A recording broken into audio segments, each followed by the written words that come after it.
So we are about to get started here, and hopefully this is an interesting match. I have not looked through the spoiler log too much myself, so I will be just as surprised as you are. Zelga picking up that key. I don't know if he meant to do that.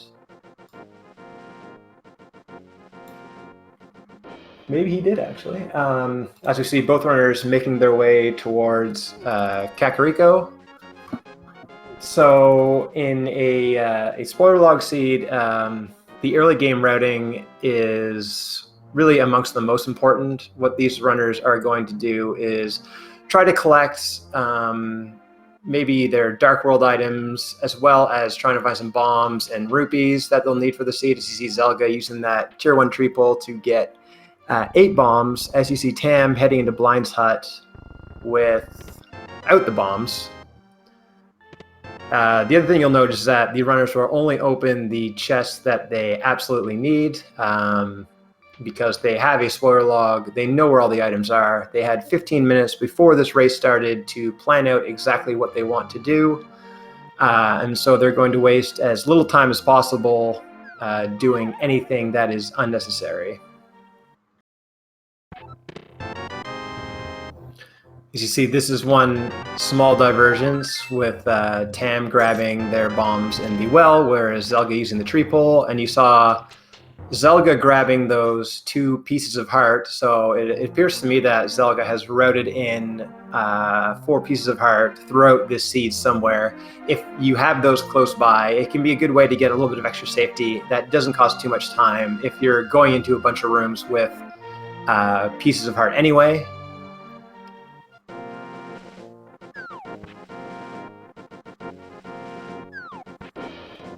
So far we've got just flippers, glove, and a lamp, and there appears to be something at the maze race as well.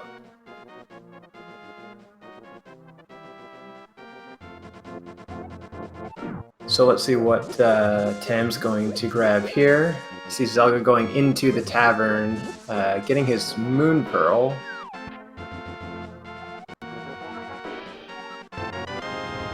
As Tam grabs their cane at the race game. Did Tam grab that moon pearl? I was not paying a ton of attention there.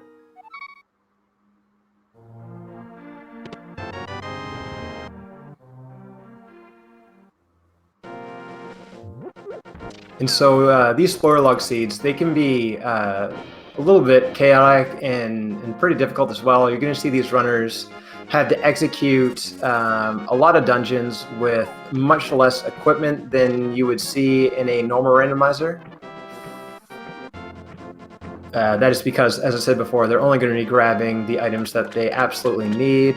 As we've got Tam here using their flippers, heading to the what appears to be the waterfall ferry.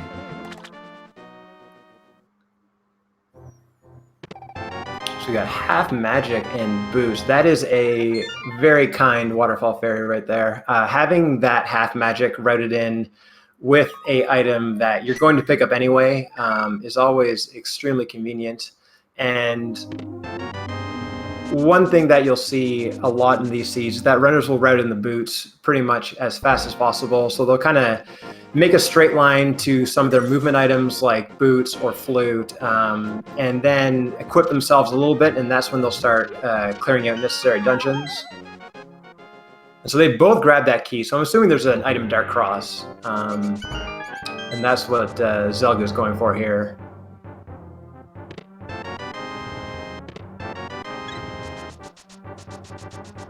Interesting that Zelga is doing this prior to getting boots,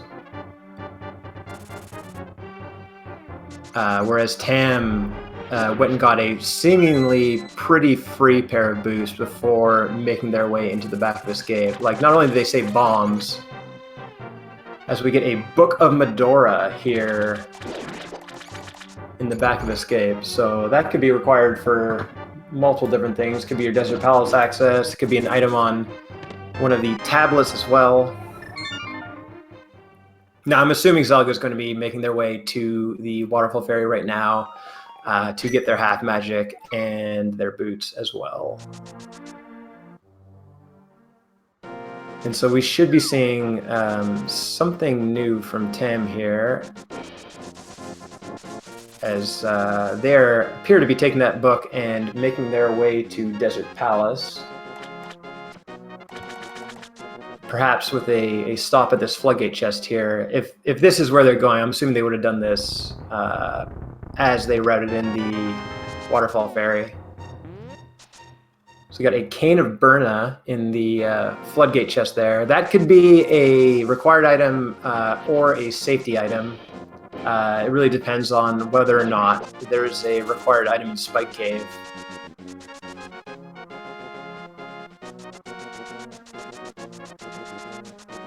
As we've got Zelga following suit, making their way to the south shore. Zelga appears to be making a pit stop at the mini Moldorm cave first, while Tam is heading to visit her friend Agina.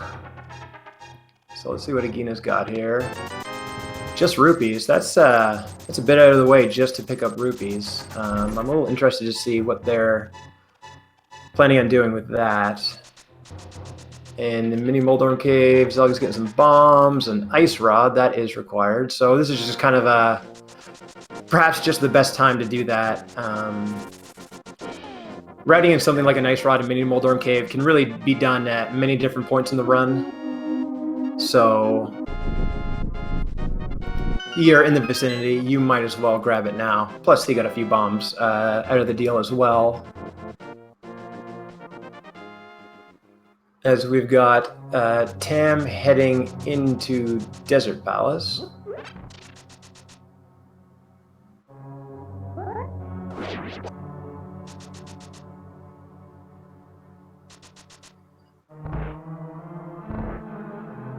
That is true. We got a point in chat saying it could make land mode faster, but Desert Palace is a pendant though, so unless there's a required item on land mode, I don't know. I doubt we will see that.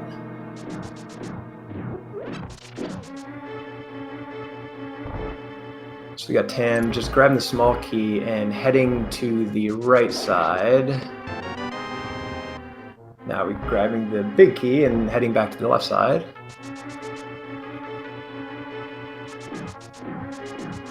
So we either have an item in the big chest or on land mode appears.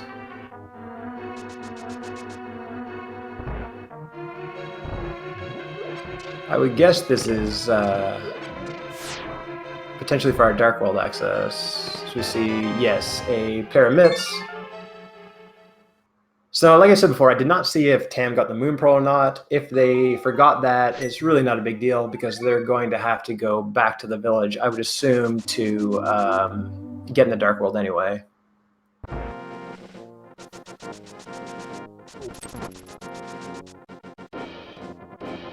Zelga routing in a slightly faster 300 there, heading up to the Cannonball Room and getting that second Desert Palace item.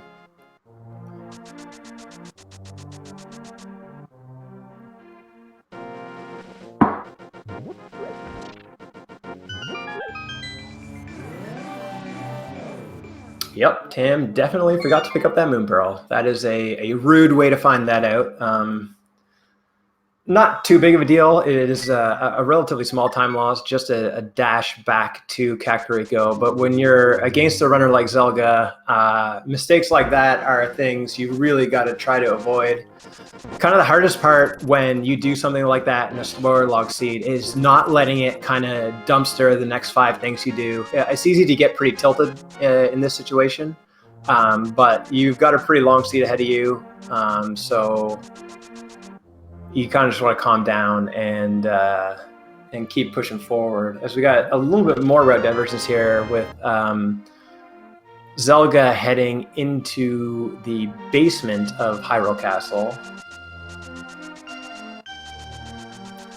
Well, we got Tam getting their Moon Pearl, heading into the Village of Outcasts here.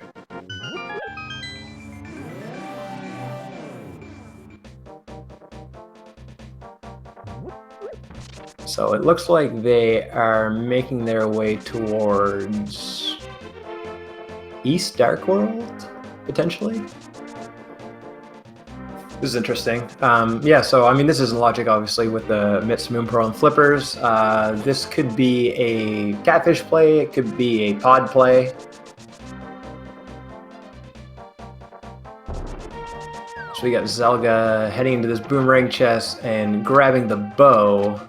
So that's interesting. If Tam is indeed heading to Palace of Darkness, they're heading there without that relatively free bow that Zelda just picked up. Mind you, they don't have a hammer, so unless the hammer is in pod, they can't really complete it anyway, and it could be that pod is just set up in a way that they can get what item they need and get out of here without ever even thinking about having to use that bow.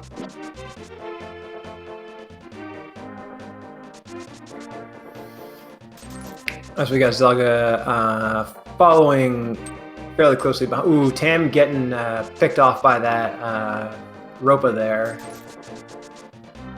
Losing the monkey.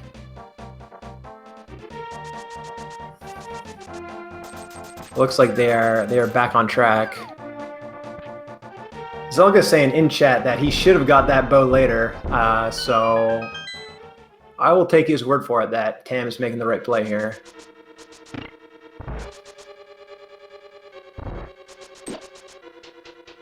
So that tells me that there's not a hammer in Palace of Darkness.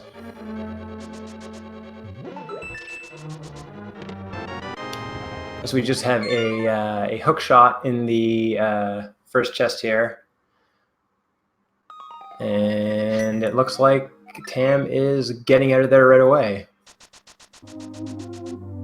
So that is a long way to go for just that hook shot. And it appears that Tam is now going to make their way up Death Mountain, as Zelda is what appears to be going to grab that that hook shot as well.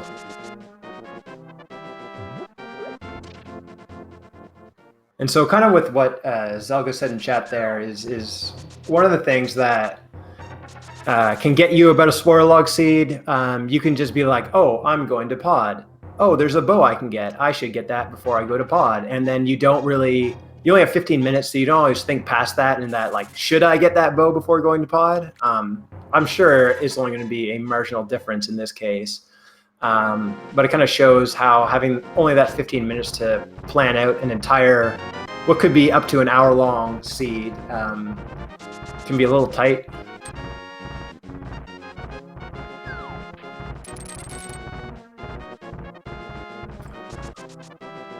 So we got Tam here, no problem with that Death Mountain Ascent Dark Room. Using that hookshot straight away to make their way over to the east side of Death Mountain here.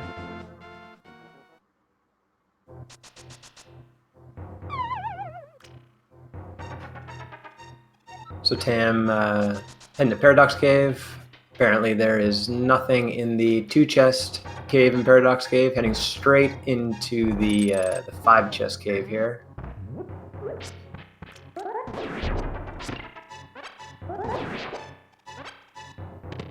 We got, okay, there's our hammer. That's kind of gross. That sequence of having to use the Mitts flipper to get to pod, then just to get that hook shot to get the hammer. As we've got Tam heading up to the top of Death Mountain. This could be a play into Dark Death Mountain, or possibly Tower of Hera, as they are heading to the western side of Death Mountain.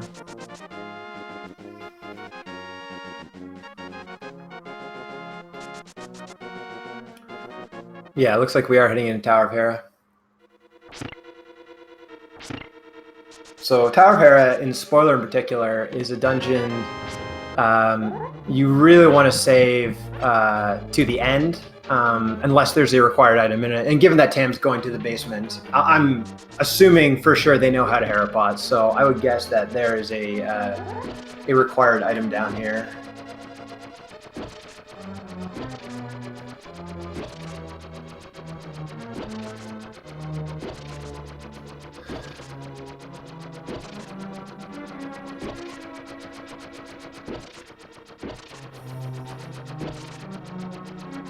Yeah, so we got Tam opting not to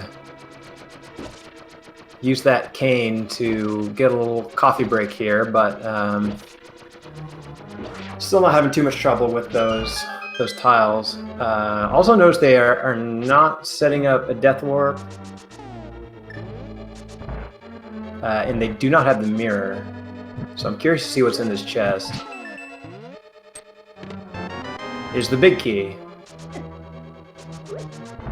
So it looks like now they are taking death warp. So I would assume something is in the Tower of Hera big chest then. Especially since Zelga's going down there. And I know for a fact that Zelga can Herapot.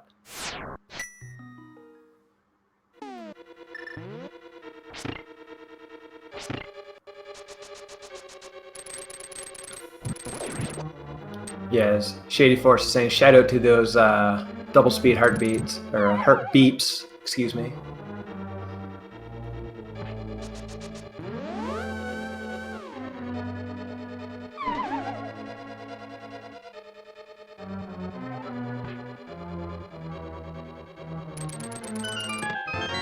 Alright, nice. So, mirror in the big chest of Tower of Hera. That is also kind of gross. This is kind of a gross seed here.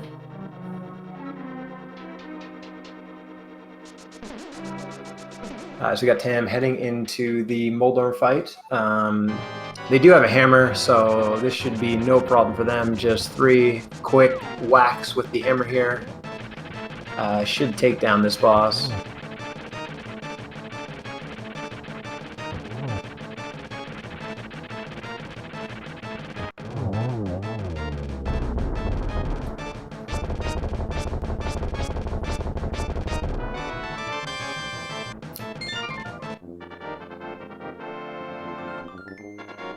Alright, so based off what we know from both runners, we really only need a Fire Rod, Ether Medallion, and a Flute.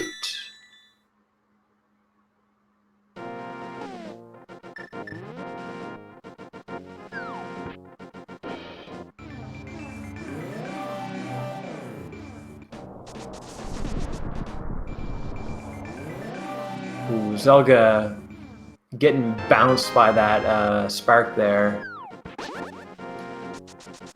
Having a little trouble here in Tower of Hera. So we got Tam grabbing that convenient sword on top of Spectacle Rock and going what appears to be back to Dark Death Mountain with their newly acquired mirror.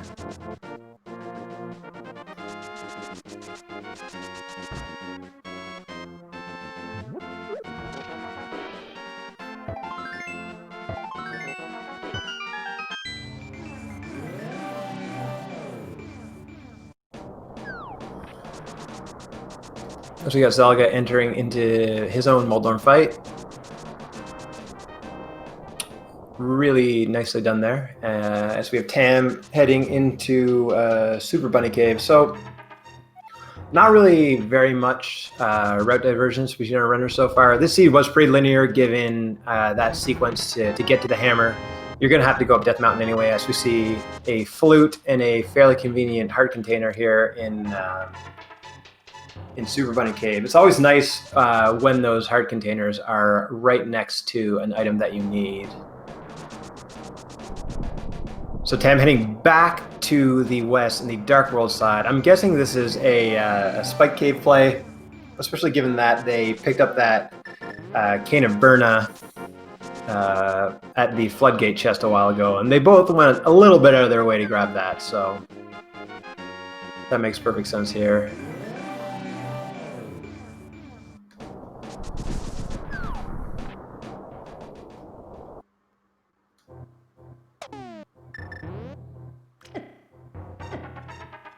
Alright, so with half magic, Tam will play us another few seconds of this double speed heartbeat as we wait to see what is in the Spike Cave chest. That is our Ether Medallion, so that is the only medallion we will require.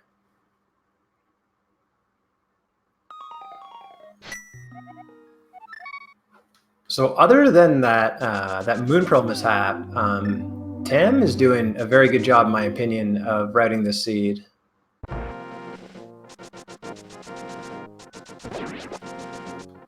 Yeah, and as Hydropower is saying in chat, all we need is a fire rod. Oh, Zelga's stopping off for Red Mail and Hookshot Cave. That is something that Tam opted not to do, which is very interesting.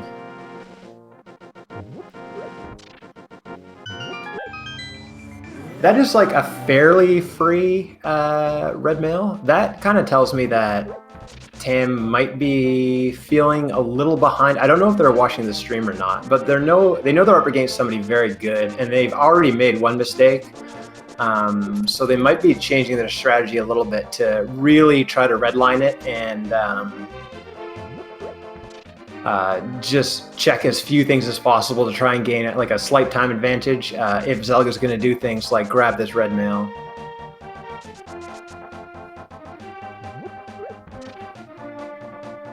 And so now we are in the Village of Outcasts here. You see Tam returning the Smith. This could be a required item on either Smith's or the purple chest.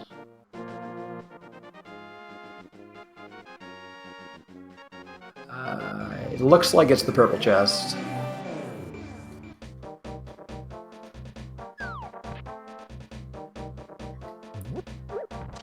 So we got Tam opting to walk this chest up here. Not sure what they're doing here. Maybe they're just leaving that portal in the convenient place that they can easily return the purple chest and then go grab it again in the Village of Outcasts. That kind of makes sense, I guess.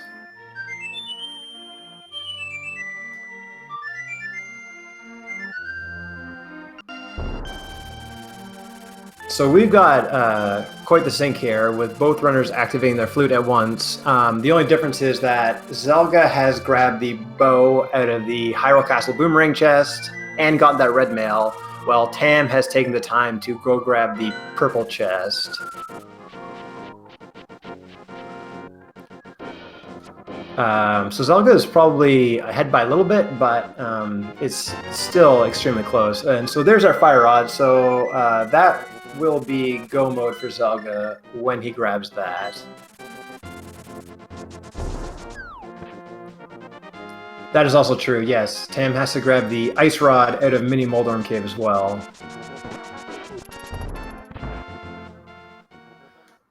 So it looks like Tam is going to finish up their kind of shopping trips here to grab the bow, and hopefully they grab the ice rod after so we can get full sync and know exactly how far apart these runners are.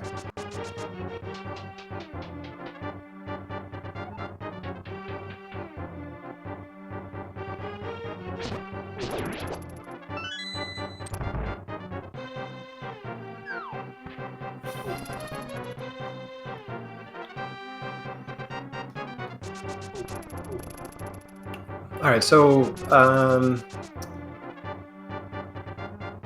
there wasn't a whole lot of items in dungeons, so you're gonna get go mode in this seed, only having completed the Tower of Hera. So after this, both these runners are gonna be pretty much on a dungeon rush to try and order these dungeons in a way to complete them as fast as possible. I would guess that they're gonna grab another sword somewhere along the way. So if there is a sword located in one of these dungeons, I would guess they would go to that one first.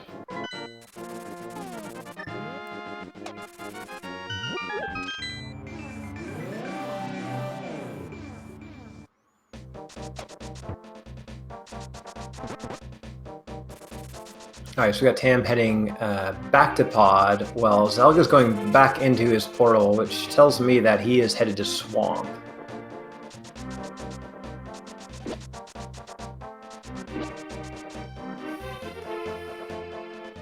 So here's another bit of divergence. You see Zelga routing this swamp play in with the purple chest. I think depending on where they're going to get their third sword, what Zelga is doing is probably the correct play.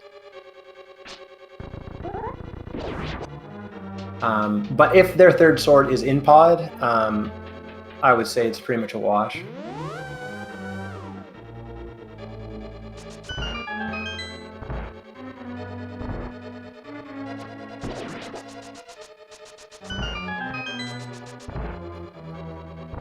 If there is no sword, then I like Zelga's play.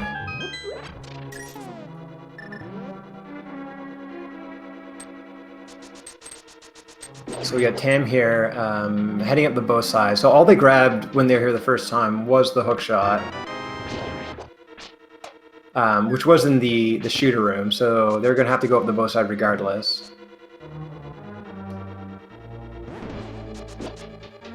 Ooh, nice block glitch there by Tam. That is a fairly newly allowed glitch. That came in with the diver down and icebreaker stuff, but you don't see it used too often.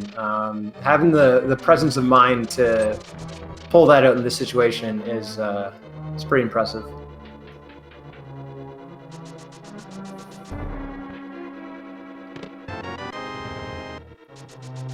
So Tam grabbing another key here in the dark basement.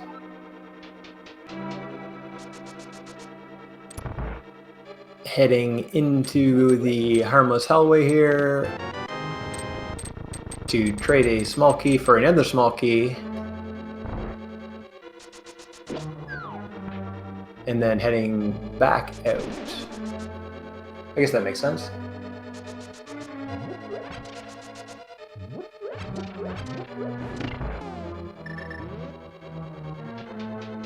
So it looks like there is no sword in either Palace of Darkness or Swamp Palace, so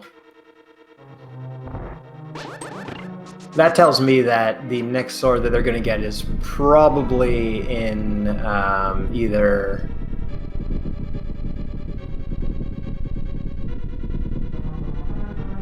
Ganis Tower or Turtle Rock.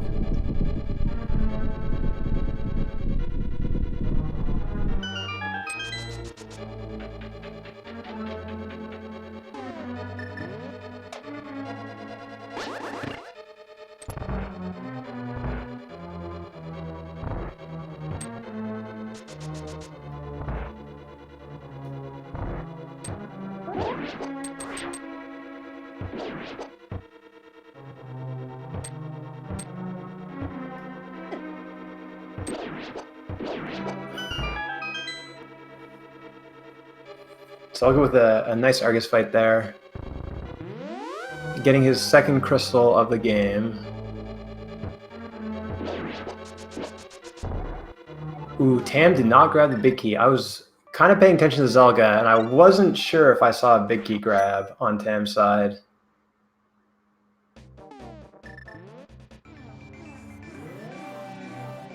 So I'm curious to see where they missed it.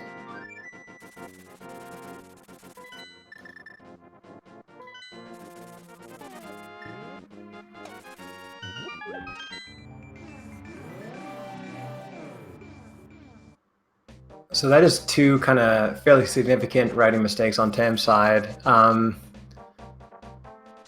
of paying attention to your key routing can be very difficult to do in this situation. This has definitely happened to me before. Usually it's a small key you forget, not the big key. At least we get to see this block glitch again.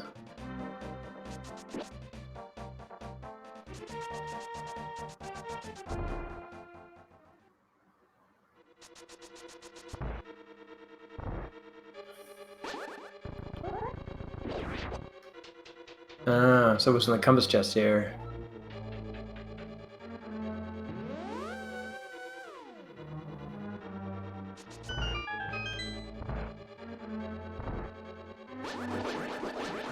So now Zelda has almost caught up to Tam in pod with having a full Swamp Palace cleared as well. So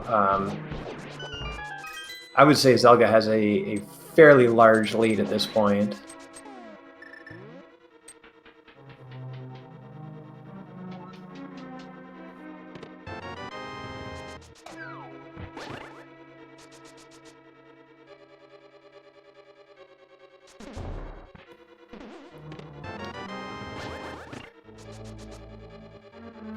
So we got Zelda opting not to do the block glitch, doing the more kind of traditional bonk over the pit here, and then hit the switch and come back through the door. I know Zelga's watching, so I'm assuming he's not going to make this mistake after just seeing Tam do it.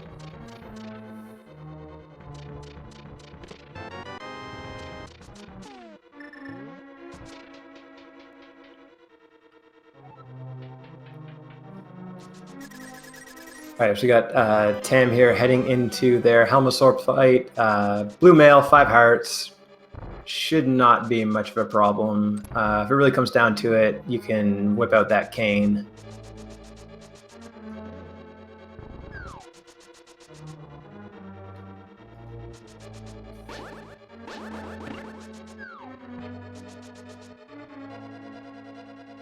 Tam having a little trouble getting those hammers. Looks like they were going for hammer dashes at one point.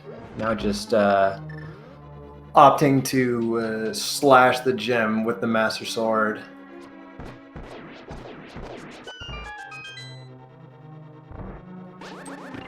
So now if you're in Tam's situation, you know you've made 2 kind of significant mistakes. I think at this point, you probably are ditching every single safety you've routed in and just trying to play catch up. So I wouldn't be surprised if we see Tam complete this seed with something relatively close to their blue male 5 hearts that they have right now.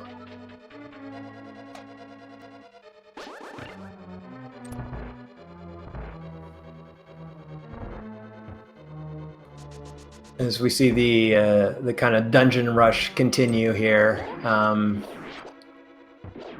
Looks like Tam's heading into complete Skull Woods at this point.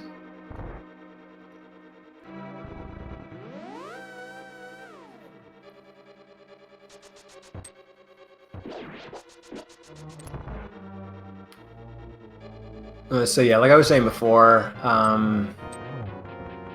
given that they're just kind of doing these dungeons in what seems like just any order, there's probably not a sword until T-Rock or Ganon's Tower. As we got Zelda doing the Helmasaur fight himself.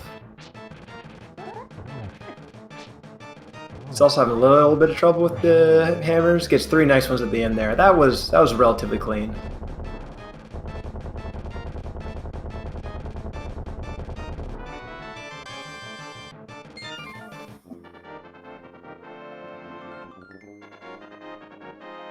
And so as we got Tam here, making their way into the back of Skull Woods. Looks like they're opting to pick up a little bit of extra health on the way back here. They do only have 5 hearts, but with half magic and Master Sword, and again, a cane you can use in that fight if you really have to. This is still pretty safe for them.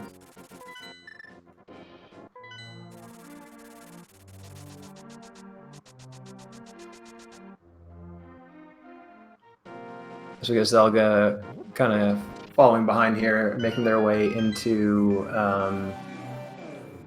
Skull Woods. And so after that, we just got a Ice Palace clear, a Quick Mire clear, and then we're going to make our way up to Ganon's Tower. Zelda fluting at that enemy there just to scare him away, I guess. Pretty clean fight there by Tam on Mothula, utilizing pretty much all of that half magic bar that they have with the Fire Rod to try and play it safe a little bit there.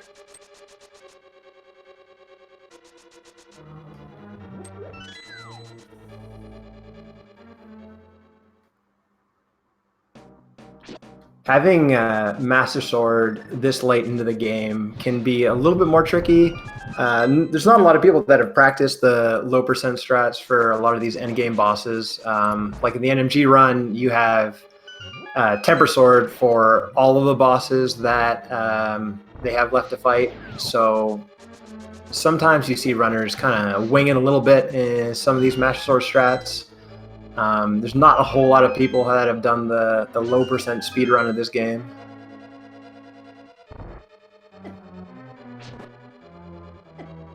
So I could get beat up a little bit in this pre-Mothula room here.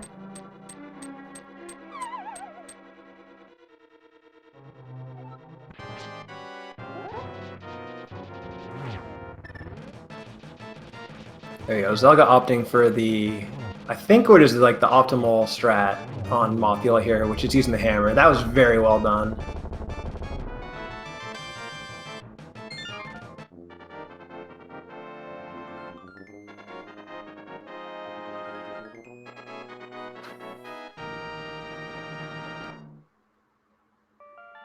As we got Tam here, making their way through what I'm guessing is a go mode Misery Mire.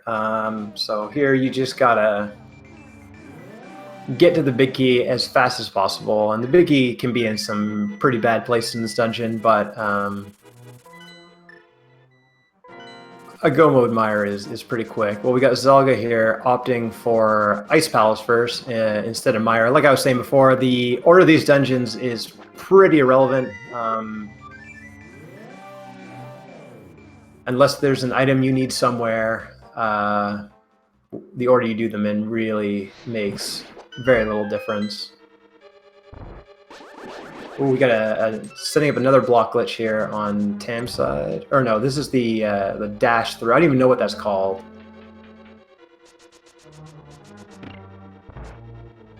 But whatever it's called, Tam did it well.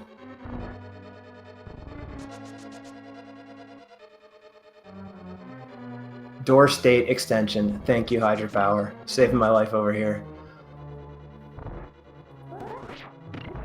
And on Zelga's side, I'm assuming we're going to see an icebreaker glitch. Well, I believe Tam did set up the spooky action glitch here in Mire.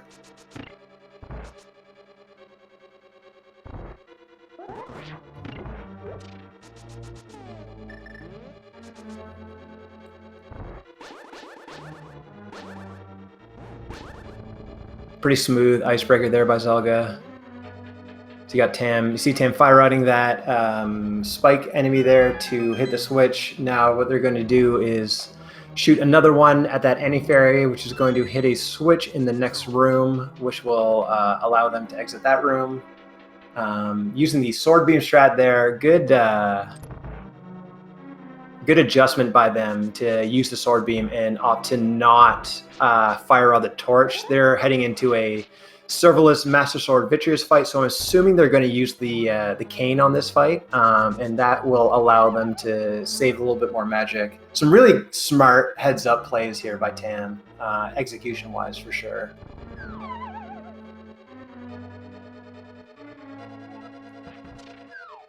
As we got Zelga heading into their Cold Stare fight, half magic, red mail, ton of hearts, should not be an issue for them. So we got Tam spamming that Master Sword.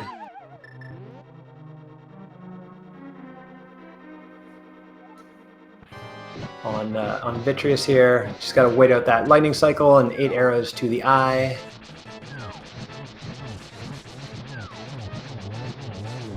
Really nice Cold Stare fight on Zelga's side, getting all of the puffs down before he ran out of his half-bar fire rod shots there. So we got some sync here on the crystal grabs, but Zelga is a one dungeon ahead at this point.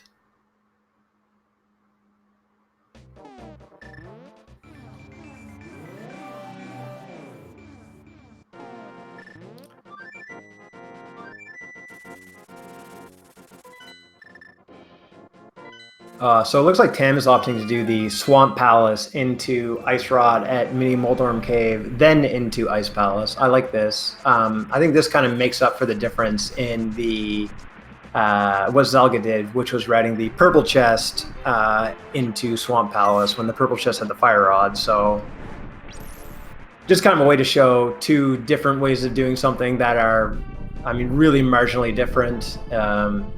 It's just, at this point, it's almost like when you see it in the spoiler log.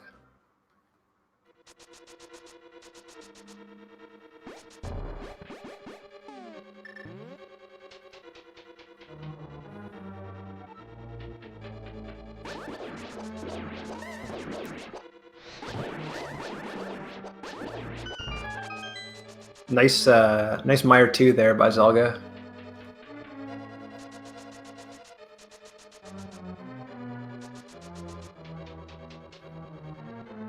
So we got Tam here making their way into Swamp Palace.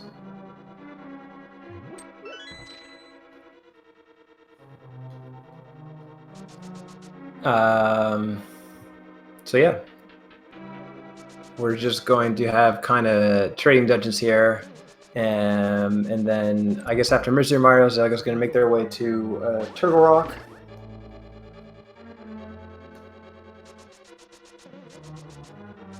But at this point, it's really just execution. This is kind of where Spoiler Log gets much more fun, in my opinion. Like, the hard part is done. You don't really have to think about routing anymore. Just looking at where the big key is really not a big deal. So at this point, you can really concentrate on your execution. And you're not kind of distracted. Because when you make your route in 15 minutes, you got to spend like kind of the first half of the seed like critically evaluating your route, because you know you made a mistake somewhere, and so you're just like, where's my mistake? What did I do in the wrong order? And once you get to this point, you can relax a little bit. You're executing these rooms for the most part in the way you know how to do them, and you just try to get to the end game here as fast as possible. So we got dueling glitches again, as you see Tam executing a very, very nice diver down right there, as Zelda is heading into the basement of Mire to do his spooky action glitch. You saw Zelda hit that crystal switch in the top of Mire an extra time, so he did not have to use a shot on the spike. Again, another way to preserve magic, which I'm assuming is going to be used on the Cane of Berna for the Vitreous fight here, as we got dueling boss fights again.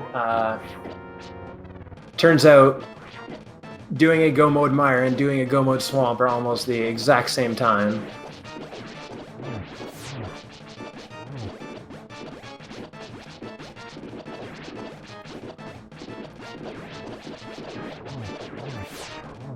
Zelda doing a pretty good job here, taking down Vitreous, those sword slashes. Gonna whip with the bow as Tam. Just got a couple more puffs here to take down for Argus. I'm assuming they're gonna use the Fire Rod in Phase 2. Just 4 Fire Rod shots or 3 in a sword spin.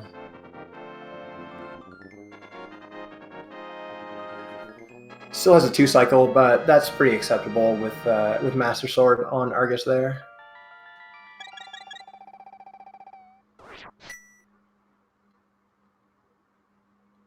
Okay, so Zelda is exactly a Ice Palace and a Ice Rod grab in Mini Morgworm Cave ahead right now. So I would say that's about 2.5, maybe 3 minutes. I don't know how long Ice is without the cutscene. Probably 2.5 minutes.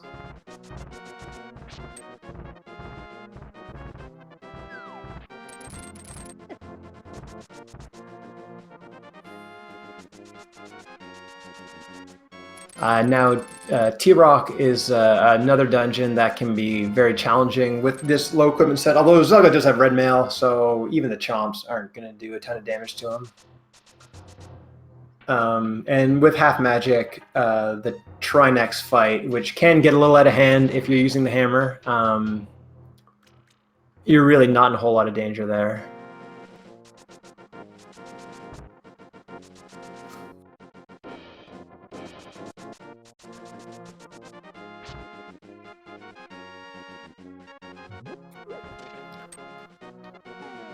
And so I'm still curious as to where this third sword is, and or where the silver arrows are, if they are going to opt to pick those up. Because if you're going to finish the game with Master Sword, you really kind of want silver arrows. That Master Sword Silverless Ganon fight is very slow, so you can go pretty far out of your way to get silvers if you're going to finish with Master Sword.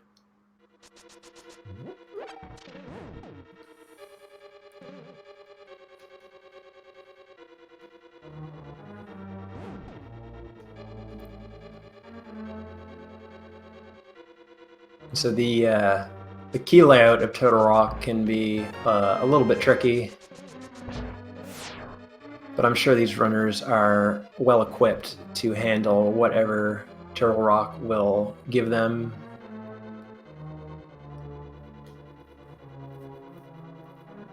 So we got Tam here heading into their own icebreaker. they've really been crushing these minor glitches here, so I would expect a great icebreaker. As soon as I say that, I should just shut my mouth, apparently. There we go, second try. Not too bad.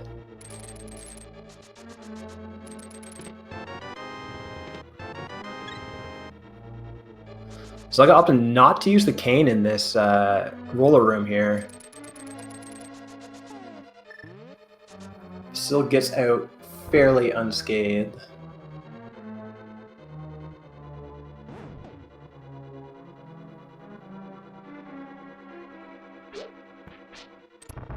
Alright. So now with Master Sword, you're going to want to fire rod these pokies. It is slightly faster. We got the chomps. Looks good to me. Really well executed there on Zelga's side. So with the big key and chomps, you can skip the vanilla big key chest and the big chest unless there are small keys in both of them.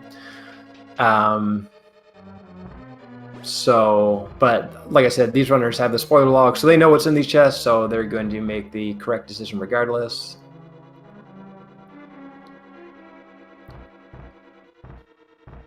As we got Tam here heading into their cold stare fight.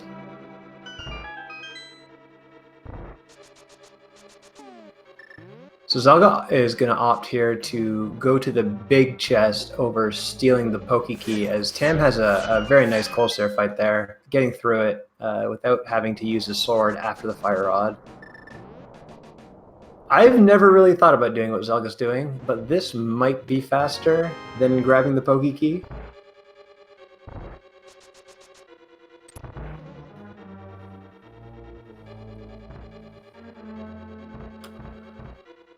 Yeah, I see Shady there. Like, I don't know. I don't think it is, but I also think that Zelda knows better than I do, so I'm going to trust him.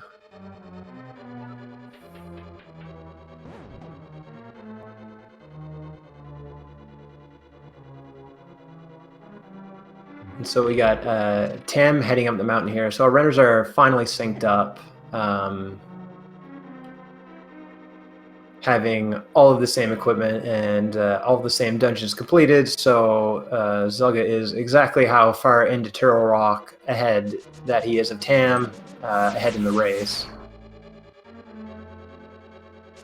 That is unless Tam opts to grab the red mail, which I doubt they will do if they know how far behind they are. Zelda getting bullied by that mini Helmasaur.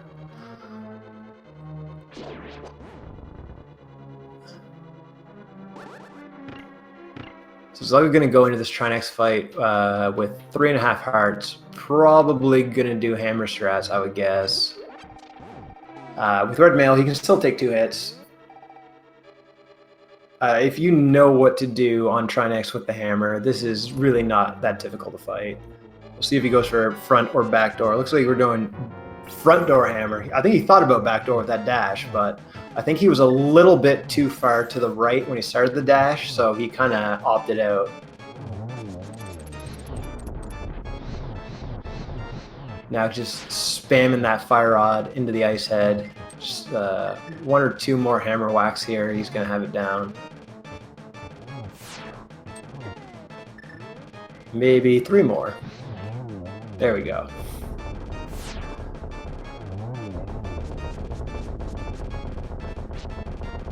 Zelda using the bottom of the room to avoid the ice there as he gets himself into position. Ooh, takes a... does not have his spin released early enough, so he's got to be a little careful here.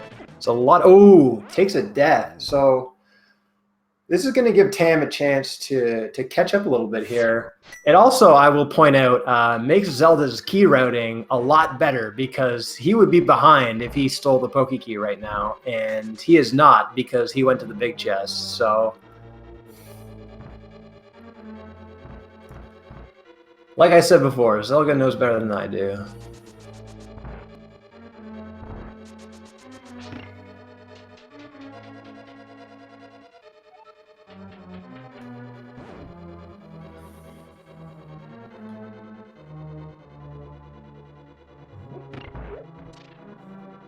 All right, so Zelda making their way to round 2 at Trinex. We will see which key Tam opts to get here.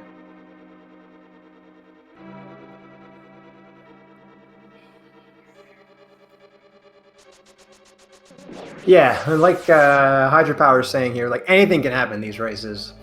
Spoiler log, you're walking a very thin line for a lot of your race, and that mistake that Zelda made may not cost him the race, but in a kind of a different situation where Tam didn't make some of the mistakes they made, it very well could have. Just one small mistake can really turn it around.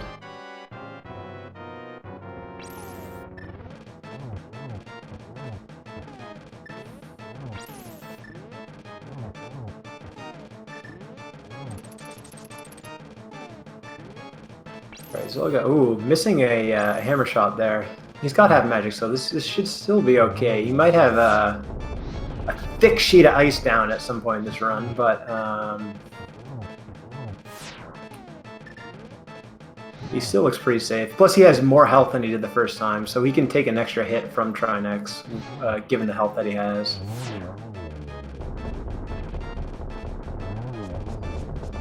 So hopefully Zelda can time his spin better on this time. The visual cue that most people use with that Trinex spin is they wait till the shell disappears, and as soon as you see that shell disappear, that's when you release your spin. That will get you the double spin and put you in position pretty much every time.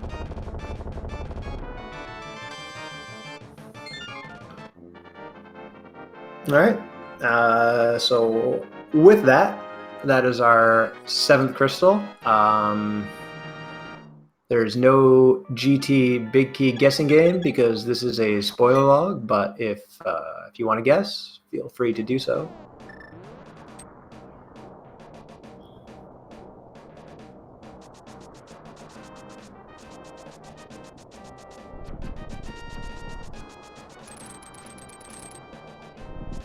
So I'll be using those hookshot iframes there to avoid that enemy.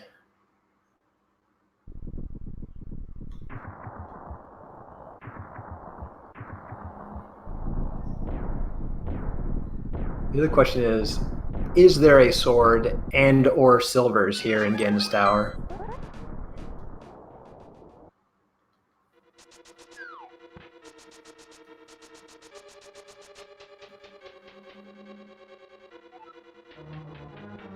Alright, so we got Zelda heading into the Hope Room first, just grabbing a key and mirroring out. So the fact that he grabbed a key there makes me think the big key is likely a little bit deeper in Ganon's Tower than the Dark Magician room here.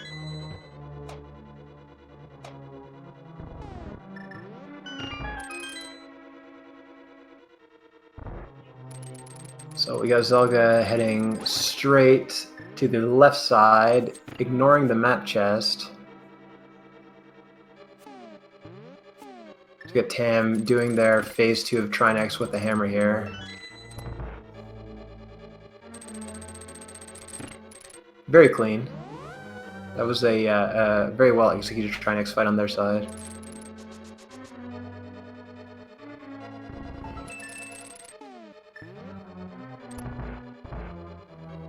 Alright, looks like we are heading to Rando Room.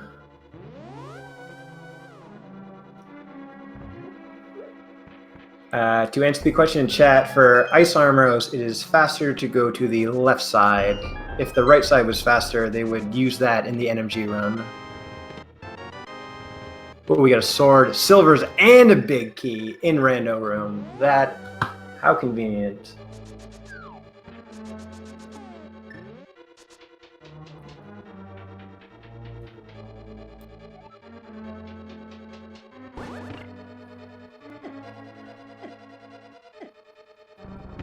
So Zelda is now much more equipped to handle the Gauntlet and the Ganon fight here with the Tempered Sword Silvers.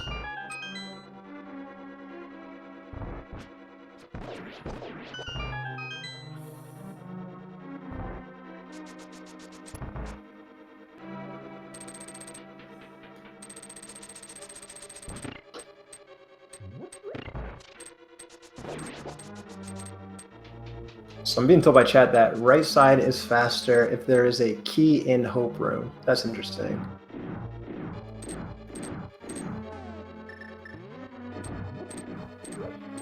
Looks like Zelda probably knows he's ahead, so he's opting for the safety room here just to make sure he's at full health going through the gauntlet.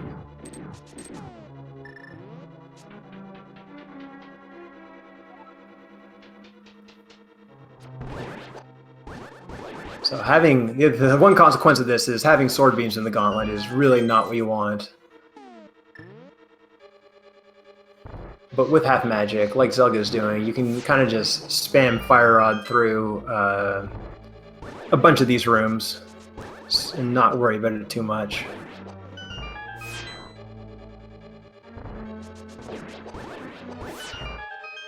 There you go. That Beamos took care of his sword beams nicely for him. And so now we got Zelda heading to the Lambo 2 fight with silver arrows. This should be no problem. Just one into each of them. Very well done on Zelga's side.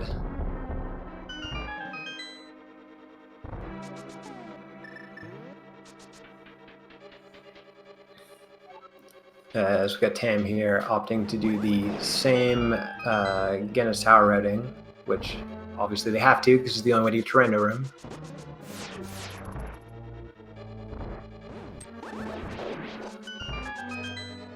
Pretty nice gauntlet there by Zelda.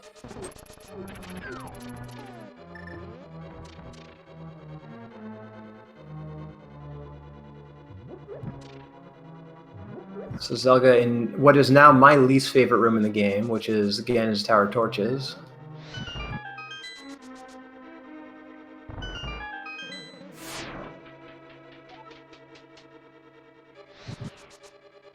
Nice Fire Rod dash there by Zelda, and torches too.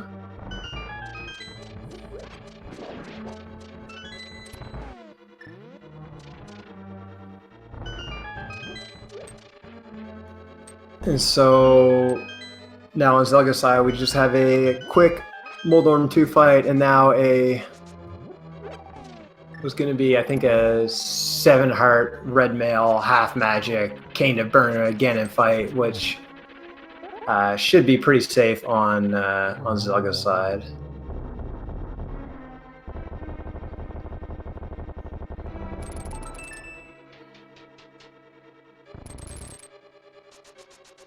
Alright, so Zelda making his way to the hardest boss in the game, which is Egatu.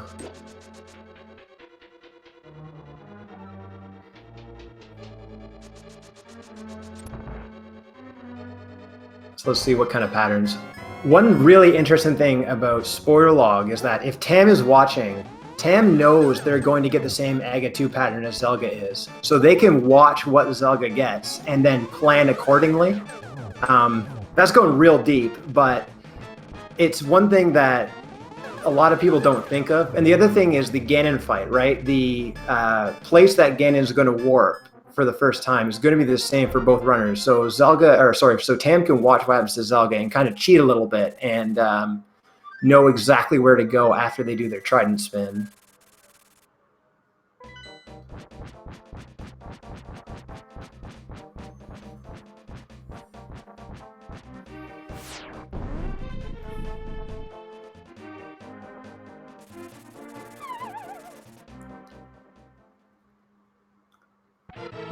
Alright, so Zelda into the Ganon fight. Can do 3 slashes, gets the trident spin, gets a friendly, front-facing Ganon. Let's see how Zelda deals with this. So it looks like they're going to not get the 1-in-1 here. That front-facing Ganon can be a little tricky when you're not expecting it.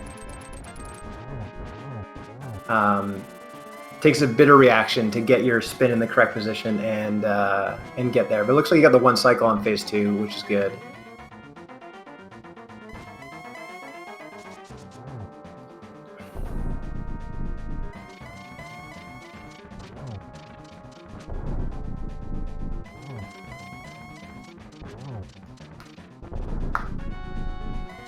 So both these runners will get the same number of Ganon warps.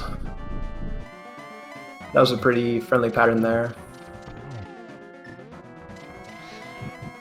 Zelda gets the torch glitch, even though he doesn't really need to. Gets a double, just one more silver arrow, and that will do it.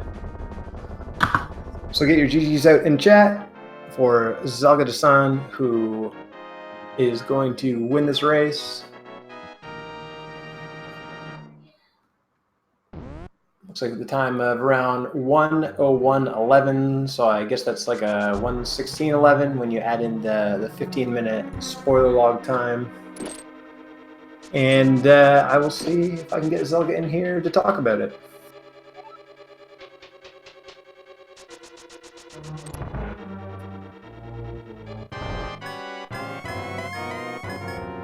So we got Tam here heading into their Egg 2 fight.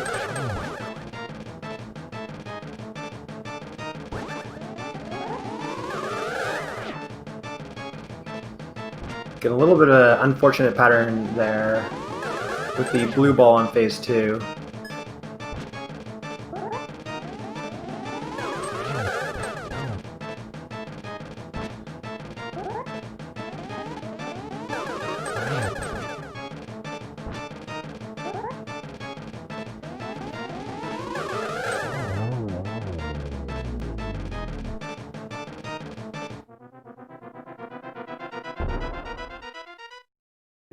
Yeah, so it looks like Zelga's going to jump in here, and now we're joined by our winner, Zelga. GG. Hey, well done. GG, thank you very much. So, how did you feel about that one? It was a little bit of a tricky seed to route with all of those overworld items. Did you feel like you kind of were on the right path there? Honestly, I feel like I routed things in the wrong order. I should have got boots faster. I didn't need to prioritize the bow as fast as I got it. There were a lot of things I could have done, I think, with better equipment than what I had at the time. But all in all, I feel like I played okay. Obviously, there were some not good.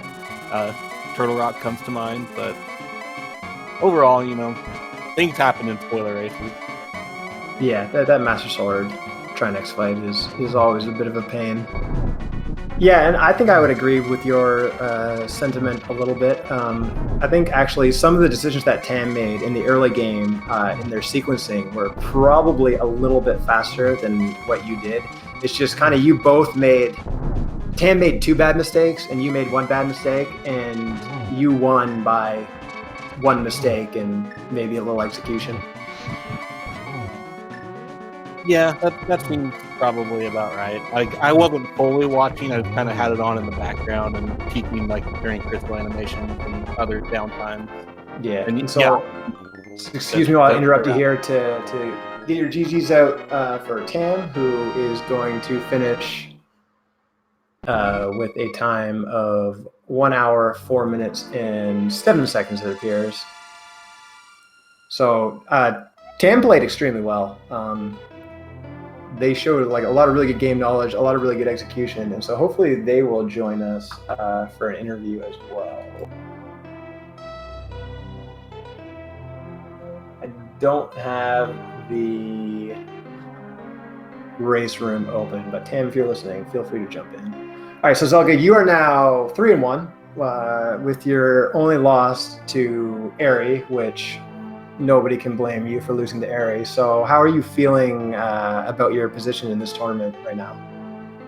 Overall, I feel okay. I know that I could still theoretically even have 1 more loss along the way and have a chance to qualify. So I know that I can compete. I feel like I can't necessarily make some of the mistakes I made routing and execution-wise today. I feel like I got extremely lucky, or actually I would say it was just unfortunate with Tam having multiple mistakes. Like the pod was obviously the big one. But I do feel good. I feel like I can compete with pretty much anybody in this tournament if it comes down to it. So yeah, I'm looking forward to it. That's kind of the thing about this, is that there are like a lot of extremely good runners with very good execution, and it's really the people who are going to make it to the final 8 are, for the most part, going to be the people that just don't make a catastrophic mistake, or I guess 3 catastrophic mistakes if you want to think about it that way. And I see we are also joined by Tam. GG Tam, that was a really solid run there. Thanks. I don't know about solid there.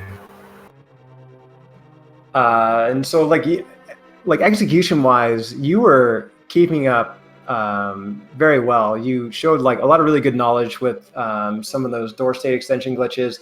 It was really just kind of those 2 mistakes that really anyone could make, the forgetting the moon pearl and then the pod big key that was most of the difference here.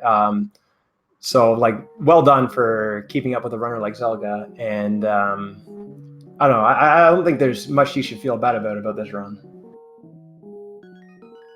Yeah, it's definitely mistakes that I've made before, and I'm sure anyone who practices spoiler races has made before, but it still feels really bad to do. Yeah, of course.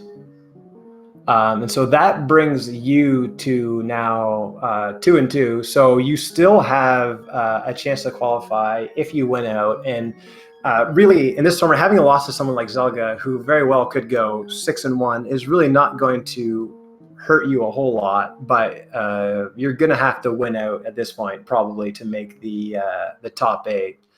So how are you feeling about kind of your position in the tournament right now? I never really expected to make the top 8. It's just way too many good players in this tournament. But I am not eliminated technically yet, so I guess I can be hopeful for a couple of weeks more. Yeah, and either way, you still are going to have some good races against some good opponents, and this is a really fun game mode, even though it's extremely stressful, and you're kind of walking on a thread at all points in these seeds.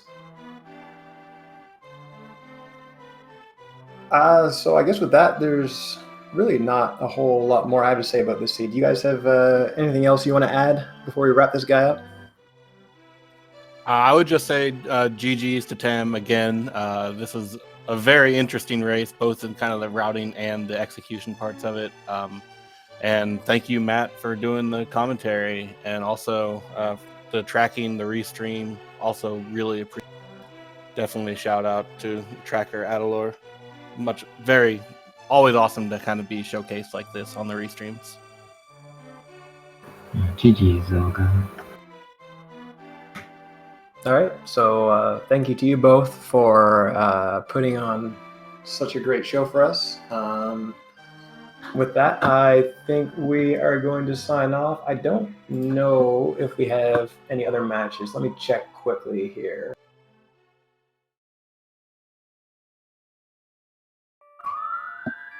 Yeah, no other restream matches tonight, but it looks like tomorrow at 1:15 we've got Hydropower versus Frame on SpeedGaming 3, which is a 3-0 match. I see Hydropower lurking in chat here watching this race, so good luck to you, sir. So that'll be a pretty hype matchup, so make sure you tune into that. And with that, I think we are going to be done here. So thanks everybody for watching, and have a good night.